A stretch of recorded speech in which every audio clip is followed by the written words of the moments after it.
स्वाभिमान जनसंवाद यात्रेचा आजची ही समारोपाची सभा शुभारंभ 1 तारखेला आई मोठा देवीच्या देवदर्शन घेऊन त्या ठिकाणी यात्रेचा शुभारंभ झाला आणि समारोप नगर शहरातील विशाल गणपतीच्या त्या ठिकाणी नारळ वाढून या यात्रेचा समारोप झालेला आहे। साहेब मी 19 दिवस ही यात्रा प्रत्येक गावागावामध्ये घेऊन गेलो। जनसंवाद स्वाभिमान नगर दक्षिण लोकसभा मतदारसंघातील माझ्या सर्व मायबाप जनतेचा स्वाभिमान जागृत झाला पाहिजे आणि जनसंवाद म्हणजे प्रत्येक गावागावामध्ये ही यात्रा घेऊन जाण्याचा मी प्रयत्न केला आणि या मतदारसंघाची भौगोलिक परिस्थिती जाणून घेण्याचा प्रयत्न केला आणि त्या यात्रेचा आज समारोप। या यात्रेच्या समारोपाच्या कार्यक्रमासाठी साहेब तुम्ही इतका अनमोल वेळ दिला त्याबद्दल तुम्हाला धन्यवाद।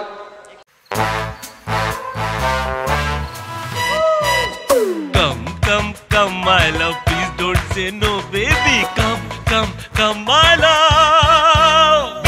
V-Guard के air coolers extra large cooling pads के साथ जो अच्छों को ठंडा करे। V-Guard air coolers, long lasting cooling. आपले सर्वांचे मार्गदर्शक आपले सर्वांचे नेते आदरणीय थोरात साहेब सुद्धा या ठिकाणी उपस्थित आहे, त्यांनाही धन्यवाद देतो आणि युवकांचे युवा हृदय सम्राट आदित्यजी ठाकरे साहेब या ठिकाणी आपल्याला संबोधित करून गेले, रोहित दादा पवार आणि सर्वच आमचे व्यासपीठावरील नेते मंडळी आम्हाला माफ करतील, होळकर साहेब, कारण आता नावं घेत बसलं तर 4-2 नावं अंकुश अण्णा वगैरे 4-2 नावं विसरल्यावर आता मी एक तो उमेदवार आहे, मी एखाद्याचं नाव घ्यायचं विसरलं म्हणते ना त्याला बघूनच घेऊ। त्याच्यापेक्षा सर्वच व्यासपीठावरील सर्व या माझ्यावर प्रेम करणारे सर्व मान्यवर मंडळी, मी या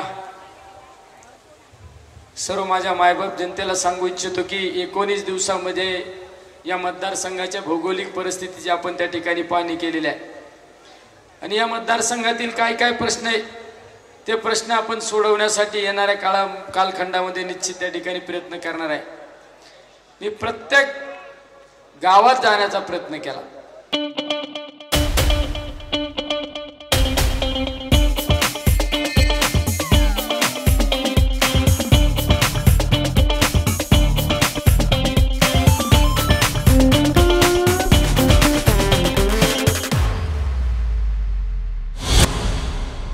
त्या ठिकाणी ही यात्रा मोठा देवीला सुरुवात झाली, नंतर आम्ही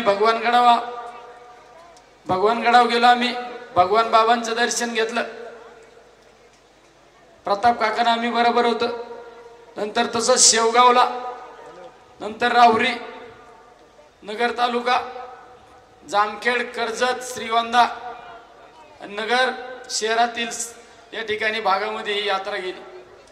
प्रत्येक ठिकाणी देवदेवतांचे दर्शन घेतलं, देवदेवतांचे आशीर्वाद घेतले आणि त्या परिसरातील प्रलंबित प्रश्नाची त्या ठिकाणी माहिती करून घेतलेली आहे। नगर शहरामध्ये ही भूमी ही आनंद ऋषी महाराजांची भूमी। या नगरवासियांना मी एक सांगू इच्छितो, या नगर शहरामध्ये सगळ्यात महत्वाचे प्रश्न म्हणजे जी डेव्हलपमेंट होणं आवश्यक होती ती डेव्हलपमेंट आजपर्यंत झालेली नाही। नगर पुन्हा रेल्वे सुद्धा सुरू होणं गरजेचं आहे, एखादं अद्ययावत गार्डन होणं आवश्यक आहे। या ठिकाणी शासकीय मेडिकल कॉलेज सुद्धा एक सुद्धा शासकीय मेडिकल कॉलेज नाही, कारण ज्यांना 5 वर्षापूर्वी आपण या ठिकाणी निवडून दिलं त्यांनी फक्त मोठमोठ्या घोषणा केल्या, मोठमोठ्या गप्पा मारल्या आणि एकही विकासाचं काम 5 वर्षामध्ये केलेलं नाही। आज त्यांनी निवडणुकीला सामोरं जात असताना विकासाच्या मुद्द्यावर निवडणुकीला सामोरं जाणं अपेक्षित होतं, पण विकासाचा कुठलाही मुद्दा नाही, फक्त व्यक्तिगत टीका टिप्पणी करणे।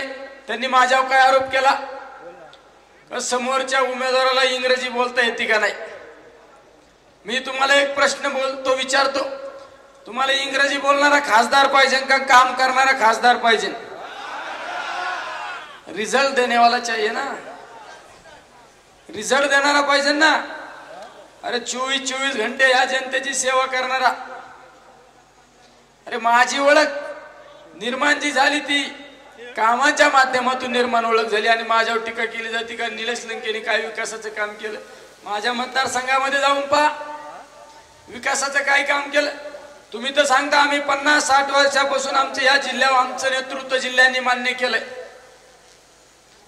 मग 50-60 वर्षात एखादं चांगलं काम आणलं का तुम्ही हे तरी सांगा ना.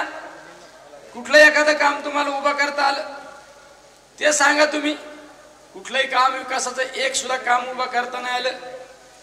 मेडिकल कॉलेज आणता नाही आले, शैक्षणिक संस्था उभ्या करता नाही आल्या. साधा नगर मनमाड रोड सुद्धा त्यांच्या घराकडे जाणारा रस्ता त्यांना काम करता आलं नाही. त्या रस्त्यावर 500-600 लोक बळी गेले, 1000-1200 लोकांना अपंगत्व आलं. नगर पातळी रस्ता तरी मी उपोषण केलं आणि तो रस्त्याचं काम सुरुवात झालं. अरे तुम्ही खासदार होते, तुमच्या अधिकारातला विषय होता, पण तुम्हाला करता आलं नाही. आज या ठिकाणी गांधी मैदानामध्ये सभा घेण्यामध्ये मागे सुद्धा एक इतिहास आहे. मला बऱ्याच पत्रकारांनी विचारलं तुम्ही गांधी मैदानात का सभा घेता? म्हणलं मी कॉलेज जीवनात असताना कैलासवासी अनिल भैया राठोड यांच्या प्रत्येक सभेला मी हजर असायचो आणि भैयांची सुरुवात या गांधी मैदानाच्या सभेतून व्हायची आणि त्या ठिकाणी परिवर्तन व्हायचं आणि त्या भैयांचा वारसा त्या भैयांच्या पावला पाऊल ठेवून आम्ही सुद्धा त्या ठिकाणी या नगर जिल्ह्यामध्ये काम करतो. आज खऱ्या अर्थाने मला भैयांची आठवण होती. आज भैया असते तर मला नगर शहरामध्ये खरंच पाहण्याची गरज नसती वाचली. अरे मला एक प्रसंग आठवतो. थोरात साहेब मी विधानसभेला निवडून आलो आणि अनिल भैया राठोड पराभूत झाले आणि मी दुसऱ्या दिवशी त्यांना भेटायला गेलो. त्यांना भेटायला गेल्यानंतर मी भैयांपाशी बसलो. भैया मला म्हणले मी पराभूत झालेलं मला दुःख नाही, पण तू निवडून आल्याला मला आनंद आहे. अरे या नेतृत्वाखाली आपण काम करणारे माणसं होतो. मुळे भैयांचा नारा होता भयमुक्त नगर शहर. काहींनी नारा दिला मागच्या 5 वर्षापूर्वी भयमुक्त नगर शहर. काय केलं? अरे नगर शहरातल्या या जनतेला सांगू इच्छितो, ज्या ज्या ठिकाणी माझ्या कुठल्या नगरवासियांना कुठल्या व्यापाऱ्यांना जर त्रास झाला ना, हा निलेश लंके 24 तास 365 दिवस तुमच्या सेवेला असेल. आणि निलेश लंकेचं वाक्य, निलेश लंके जे बोलतो तेच करतो आणि जे करतो तेच बोलतो. मुळे काळजी करू नका, तुम्ही काळजी करू नका. माझ्यावर आरोप केला जातो निलेश लंके गुंड आहे, गुंडगिरी करतो, दहशत करतो आणि आता 13 तारखेला गुंडगिरी मोडून काढू. आम्ही तुमचं ऐकत नाही म्हणून आम्ही गुंड का? होय आम्ही गुंड आहे, पण गुंडांच्या विरोधात लढण्याची धमक आमच्यात आहे म्हणून आम्ही गुंड का? अरे आमची गुंडगिरी काय मोडून काढता? आणि संदर्भ दिला जातो ना सुपा MIDCचा. अरे जी MIDC आदरणीय शरदचंद्रजी पवार साहेबांनी त्या MIDCचा शुभारंभ केला. मी 2010-11ला हांगेगावचा सरपंच होतो. त्यावेळेस 2 कंपन्या माझ्या हद्दीत होत्या. मी काळाचे पावलं ओळखले. म्हणलं जर उद्योजक लोकांना संरक्षण दिलं, स्थानिक कामगारांना न्याय मिळवून दिला, तर ही MIDC एक दिवस सगळ्यात मोठी MIDC असेल. त्याचं आज खऱ्या अर्थाने सत्यात उतरवण्याचं काम आज आपण या ठिकाणी केलेलं आहे. पुन्हा चाकण रांजणगाव पेक्षा सगळ्यात मोठी सुपा MIDC झाली. अरे आम्ही संरक्षण दिलं, उद्योजक लोकांना मदत केली, स्थानिक कामगारांना सुद्धा न्याय मिळवून दिला, म्हणून ती एवढी मोठी MIDC. आणि तुम्ही दहशत दादागिरीचं बोलता. त्या रात्यात जाऊन पहा, साधा मोबाईलला स्टेटस ठेवलं तर त्याच्यावर गुन्हा दाखल केला जातो. एका पोलीस कर्मचाऱ्यांनी शिवपुत्र संभाजी महाराजांचं महानाट्याचा पास वाटपाच्या त्या ठिकाणी शाळेत गेला आणि संभाजी महाराजांचा इतिहास सांगायचा प्रयत्न केला. ते पास होता शिवपुत्र संभाजी महाराजांच्या महानाट्याचा. आणि त्या SP ला सांगून त्या पोलीस कर्मचाऱ्याला निलंबित केलं, शिक्षक लोकांना निलंबित केलं. अरे हे कोणतं राजकारण? राजकारण हा खेळ खेळला पाहिजे ना, आनंदाने खेळ खेळला पाहिजे. अरे पण ही निवडणूक साहेब, आम्ही बऱ्याच निवडणुका पाहिल्या, मी सुद्धा बऱ्याच निवडणूक लढवल्या, पण ही निवडणूक कुठल्या राजकीय पुढाऱ्याच्या हातात नाही राहिलेली, ही सर्वसामान्य जनतेने निवडणूक हातात घेतलेली. ही प्रत्येकाला असं वाटतं नाही मीच उमेदवार आहे, मीच उमेदवार आहे. तुमची दादागिरी, दहशत, या दहशत दादागिरीला पूर्णविराम होणार आहे, हे लक्षात ठेवा, पूर्णविराम होणार आहे. ही निवडणूक जनतेने हातात घेतलेली, ही सर्वसामान्य लोकांनी निवडणूक हातात घेतलेली. त्यामुळे तुम्हाला मी या ठिकाणी एक सांगू इच्छितो, तुम्ही एकदा माझ्या विश्वास ठेवून पहा, एकदा तुमच्या विश्वासाला कुठेही तडा जाणार नाही. तुम्हाला अभिमान वाटन असं काम करून दाखवीन. अरे तुम्ही मला 2019ला आमदार म्हणून पाठवलं, पण तुम्हाला अभिमान वाटन असं काम करून दाखवलं. एकदा दिल्लीत मला पाठवून बघा, मग तुम्हाला कळेल महाराष्ट्राचा काय स्वाभिमान असतो आणि कसा पवार साहेबांचा, कसा बाळासाहेब थोरातांचा आणि कसा उद्धव साहेबांचा वाघ गरजतो हे सुद्धा तुम्हाला कळेल. एकदा फक्त विश्वास टाकून पहा. माझी सगळ्यांना विनंती, मागे पण लय लोक आहेत भरपूर, एकदा सगळ्यांच्या मोबाईलच्या टॉर्च चालू करून दाखवा रे. सगळ्यांच्या एकदा पवार साहेबांना दाखवा हे मोबाईलच्या.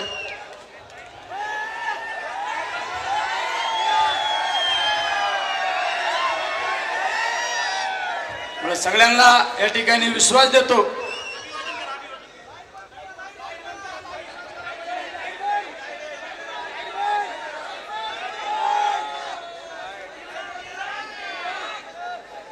अशी काय तुतारी वाजवायची 13 तारखेला ना, तिचा आवाज कुठे गेला पाहिजे. आणि दिल्लीत बसलेले जे हुकुमशाह आहेत ना, त्यांच्या डायरेक्ट कानठाळ्या बसल्या पाहिजेत. आणि 4 तारखेला असं निकालाची बातमी आली पाहिजे, नगर दक्षिण कंसात अहिल्यानगर लोकसभा निवडणुकीचे विजयी उमेदवार जाईंट किलर, अशी बातमी त्या ठिकाणी आली पाहिजे. त्यामुळे सगळ्यांनी खुणगाठ बांधायची, आता थांबायचं नाही. आता डायरेक्ट हा जगन्नाथाचा रथ कुठं घेऊन जायचा, दिल्लीला. सगळे रेल्वेने चलो दिल्ली. जय हिंद, जय महाराष्ट्र.